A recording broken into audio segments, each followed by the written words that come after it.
Hi, my name is April Fellman, and I will be completing my final screencast on Unit 15 for ATM 101, Alaska Weather and Climate.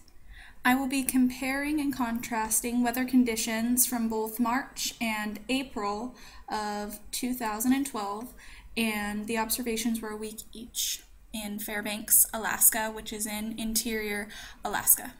March observation went from March 4th through March 9th, which was 6 days.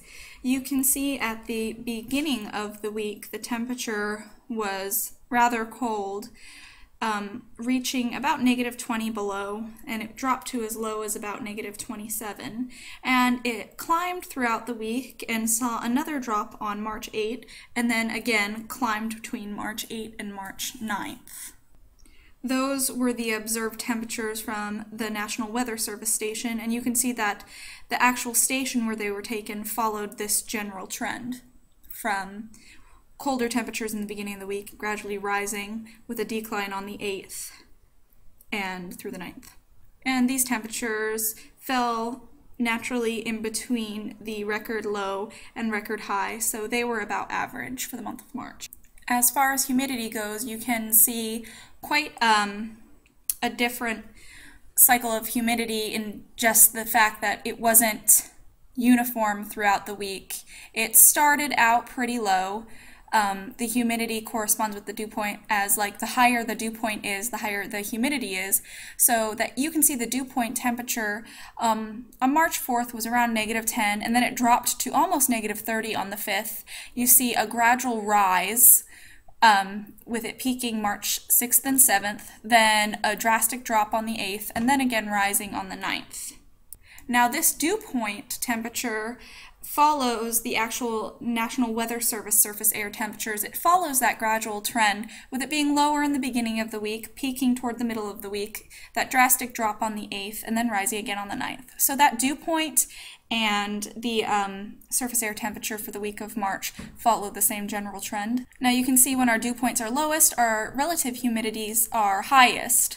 They're about the same in the fact of the middle of the week. The relative humidities are pretty close to the dew point temperatures, but you can see on the latter part about 6 p.m. on March 6th that when the relative humidity is lowest, the dew point is highest. So when the relative humidity is lowest, that is actually the time when there is the least amount of humidity in the air. So as the relative humidity drops, that dew point naturally tends to be higher or increases. So when you see a lower dew point, that's going to conversely work with the relative humidity. So lower dew points will result in a higher relative humidity. So we can see that on March 4th it was not very humid out, but our humidity rose to its highest points in the week on March 6th and 7th and dropped again on the 8th, and humidity rose on March 9th because again that humidity correlates with the dew point. Higher dew point equals higher humidity. Now focusing on March 5th, you can see that in interior Alaska we had a very strong low pressure system in the area bringing lots of snow, and that was on March 5th. So from March 5th to March 9th, we saw it move from a low pressure system to really not having any defined strong or low pressure system in the interior of the state. So during the week from March 5th to March 9th, we saw that low pressure system move across the state, and at the end of the week there was really no low or high pressure system that was strongly defined. So that was an example of a weather system moving across the state. Now you can still see that we had some patches of snow and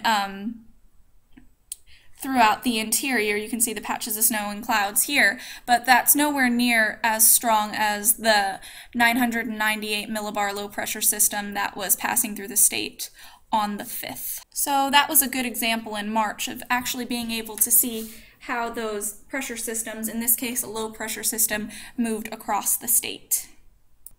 And just to clarify, you can see that the interior is kind of on the outer rings of that low pressure system, but it's definitely not in the center of the low pressure system as it was on March 5th as it was moving.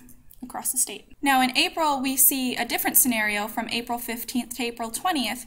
When you look at the week of temperatures, you can see that they're pretty uniform throughout the week. And when you see this low around 30 and the peaks around 58 each day, they stay around between 58 and 59 each day, maybe as low as 56 on April 18th. But this is just an example of that diurnal cycle, and you can see that pretty clearly throughout that week of observations as it's gradually warming up, reaching that peak temperature around 6 p.m. each day, and then cooling down, again reaching that peak temperature at around 6 p.m. on April 16th, and it follows that gradual trend throughout the week. Lowest temperatures around 6 a.m. and highest around 6 p.m. So this is a good example of that diurnal temperature. And then you can see that in April, our National Weather Service temperatures are actually pretty close to the record highs, especially on April 16th and 17th. We're just probably 4 degrees from those record highs. The record highs are a little higher on the 18th, 19th, and 20th from the National Weather Service temperatures, but we're pretty close to those record highs, and the station observations pretty much follow the highs of the day as well, which indicates it was probably taken in mid to late afternoon. And again, in April, when we go to the humidity chart, you can see a really clear diurnal cycle as far as the relative humidity goes. If you go back to our temperatures, you can see that kind of wave pattern up and down that's pretty consistent, and you see that again with our relative humidities. Each day, the lowest relative humidity, which would be actually the least humid part of the day, or the most humid part of the day, I'm sorry, is about 6 p.m., which is interesting because you can see that the most humid part of the day in the relative humidity, which is 6 p.m. each day, the most humid part of the day was also the warmest part of the day as seen in our temperatures. Warmest part of the day was about 6 p.m. So that leaves our least humid part of the day around 6 a.m. And you can see that clearly in the relative humidity peaks as well. So our troughs represent the most humid parts of the day, and our crests represent the least humid parts of the day as far as relative humidity goes. And our lowest relative humidities was about 22 that week, and they stayed around low to mid 20s, and the highest relative, they stayed around 25 to 30% relative humidity, which were the lowest relative humidities throughout the week, and the highest relative humidities were between 80 and 90% throughout the week. And as far as our dew points go, you can also see that kind of diurnal cycle in the dew point with those crests and troughs, though it's not as defined as the relative humidity. However, you don't see quite the contrast in the dew points that you saw with our March temperatures, and that's generally because the weather's a little more uniform throughout the week.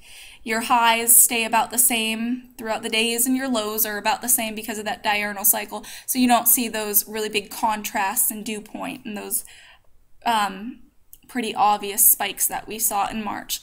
But our lowest dew point throughout the week was about 23.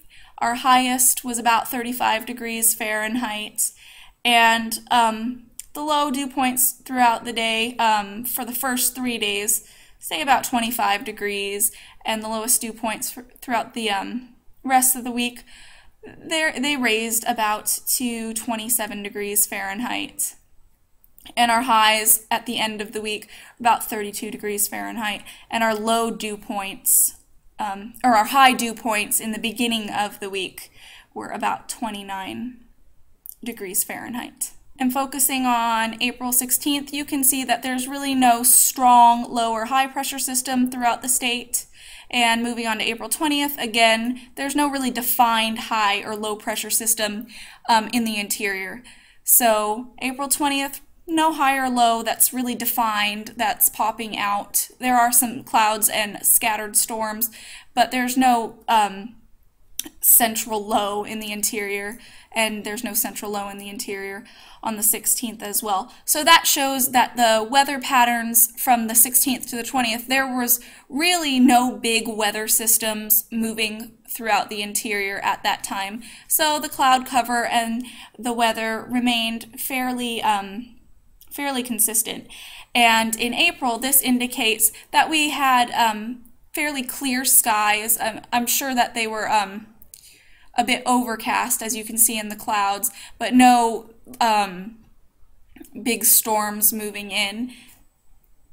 And because we saw the diurnal cycle temperatures, a clear low and clear high throughout the day, I would say that this represents that there wasn't too much cloud cover, or at least not an insulating blanket of cloud cover in April. But going into March, you can see that there was clouds throughout this week. At least throughout the beginning of the week, there were snows, so there had to be probably some nimbostratus clouds producing that snow. And the skies cleared up a bit on March 9th. So those snow-producing clouds on March 5th, you can actually see the weather warming up. So those snow-producing clouds actually acted as kind of an insulator because the weather was warming up on March 5th. You saw it pretty low around -30, and then it really jumps up. So that shows that those clouds were kind of an insulating blanket. And on March 9th, when you can see the clouds kind of disappearing, we see a drop in temperature, showing that the clouds are disappearing and the temperature is getting a little colder.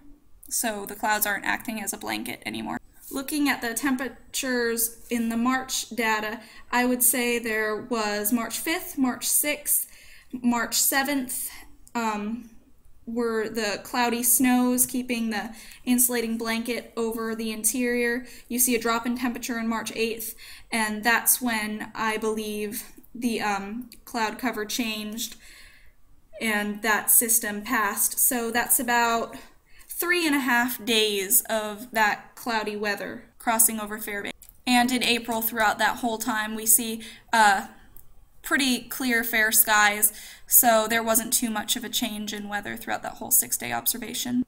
And the clouds, if there were persistent clouds, were probably just overcast. And in March, again, you saw our lowest humidities were in the beginning of the week when we saw that the cold temperatures because of the colder temperature before those nimbostratus snow-producing clouds rolled in. And then you see the dew point rise as the humidity's rising with those warming temperatures because of those clouds acting as an insulating blanket.